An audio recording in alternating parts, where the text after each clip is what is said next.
James argues, accurately, that there are differences between men and women. This is a strange position to be arguing for something that is so universally and widely accepted within biology. What is not as widely accepted is that culture is also evolutionary, but I'm going to argue that biology and culture are both evolutionary. Let's look at differences between men and women that are explicitly anatomical and physiological. Are men taller than women on average? Does anyone take offense at that fact? Are you irritated? There's always a standout. So I would say you could be irritated by it. You could be irritated by the fact that women have to be the ones to gestate and lactate. You could be irritated by a lot of truths. But taking offense is a... Of course her hair is dyed. Oh yeah, I was ridiculous color. I'm not trying to place judgment on image here, but I'm not surprised. It's always the way. It's always the way. Are they honestly offended that men are taller than women and women fucking lactate? Are you ridiculous? Like, come on, man. Get out of your feelings for a second. You live in reality. If you want to get up and leave, that's fine, but you don't need to be rude like that as well when someone's speaking. Bye. Yeah. No, just get up and go about your business. You don't need to just... just jog on, man. You want to live in your delusion, by all means. I support you. Just fuck off and do it elsewhere. Is a response that is rejection of reality. So men and women are different on height, they're different on muscle mass, they're different on where fat is deposited on our bodies, right? Our brains are also different. So there. Security! This is what happens. Oh, did they shut off the volume? Can you hear? Can everybody hear?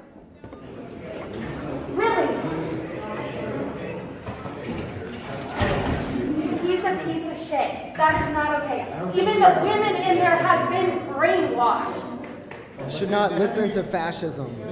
It should not be tolerated in civil society. Nazis are not welcome in civil society. What am I watching right now? A man said Nazis. People throw around that word so much. I am willing to bet most people don't even know where Nazis came from. I'm willing to bet most people don't even know what the word fascist means. How can you be the one trying to disrupt a peaceful conversation or somebody giving a peaceful lecture, making noise, banging, screaming, and you're calling somebody else a fascist? Are you out of your mind? You're trying to silence people from talking about basic realities. Nobody's denying that you exist. I mean, you're right there pissing everyone off, so you definitely exist. But how can you call other people fascists and Nazis when you're the one screaming like a fucking feral cat? What has happened to people?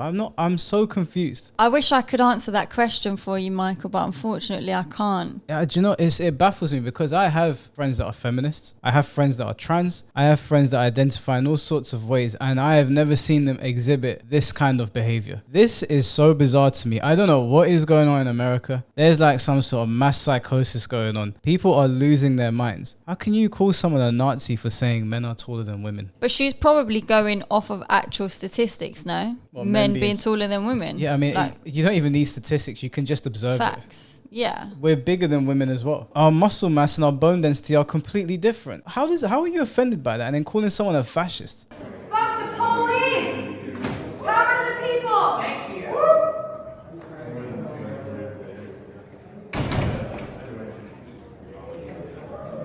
All right, well, we're going to raise our voices. The conversation's going to go on. Yes.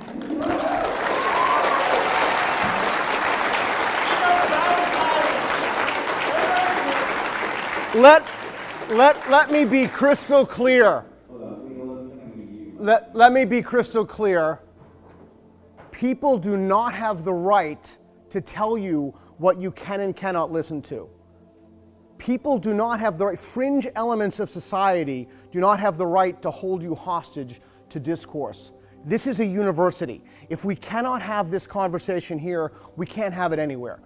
We have to be able to talk about it. No issues will solve themselves. That sort of behavior is unacceptable. What has happened to university campuses? There used to be places where people would scrutinize each other's ideas and have civil discourse. They used to be the place of the intellectual. At least that's what I thought. But you've just got a bunch of crazy people in there now. I mean, why would you even come to a lecture where Them saying that men are taller than women is what triggers you. If you are that fragile and that delicate, you are not going to survive in the real world. That is so bizarre to me. They don't even strike me as fragile though, because the way they acted was just very, how can I explain it? They throw around these buzzwords of these tyrannical people that existed at certain points in human history, and they attribute it to people that challenge their ideas. Now look, there's a lot of people that I don't agree with. I do not think they're fascist, unless of course, you know, they have fascist ideas or they behave in a fascist way. But disagreeing with somebody's idea and them challenging your worldview does not make them a fascist. You can't just label people like that. Someone with common sense will hear you doing that and not even want to talk to you anymore. So you'll lose the conversation on that alone. That's the issue. You can't even have conversations with people like that. Yeah, they're so set in their ways. It's pointless. Yeah, it's literally just a waste of breath. I've known speakers to go to universities and there's people banging on windows, screaming things. Instead of standing and waiting for the speaker to finish so that you can challenge their ideas. And you know that these speakers have a lot of people watching. So if you challenge their ideas and you make them look stupid or you make them think a bit, people might actually be like, okay, wait a second, they might have a problem. But when you're acting like a rabid dog, nobody wants to hear anything that you have to say. This is the thing, but have you noticed that they all react, act and talk the same? They're all very aggressive when they talk. They're very abrupt. They're very rude. Look at that girl. Remember the video we done where she's like, do you identify as black? The way she was, her whole demeanor, her attitude was, and it's people like that. And then it's just, they don't know how to just have a civil conversation. Maybe if they was able to communicate properly, people would listen and reason with them more. But they just do this big drama queen performance, boo-hoo. If they were willing to have civil discourse, even if I disagree with people on certain things, I'll listen to you. But the minute you start waving your hands about, raising your voice, banging things, acting like you weren't raised right, there's no conversation to be had, and nobody with any common sense is going to take your side. Yeah. Like that guy said, these are very fringe elements of our society. It's a vocal minority that is making a lot of noise. Most people don't agree with a lot of this nonsense. And I'm not saying like how people identify. You can identify however you want, but when you're trying to force ideas on people or deny basic facts, there's a problem there. I would say it's a hill worth dying on. To stand up for objective truth and not just bow your head to any nonsense that you hear. That's a hill worth dying on, because if we abandon the truth, then what do we have left? We're just in bizarro land then. No one knows up from down, left from right, back from forward. So what is even the point at that point? Yeah. That's something that I'm not willing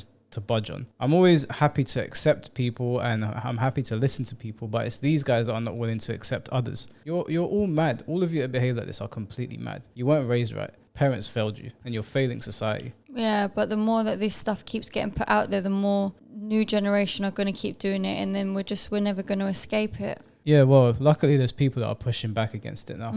Like I said, this is not denying anyone's existence, but you've got to let people talk. You have got to let people talk. Yeah. You have to see that you're losing, your ideas and your movement is losing steam. No matter how much these corporations want to pander to you and use you and make you think that things are going your way, it's really not. This is going to backfire. Let people talk, scrutinize their ideas and challenge them with better ideas. Cancelling people and shouting in people's faces and calling them Nazis and fascists. Anyone with common sense knows what a Nazi is, and we know that the people in there were not exhibiting any Nazi traits.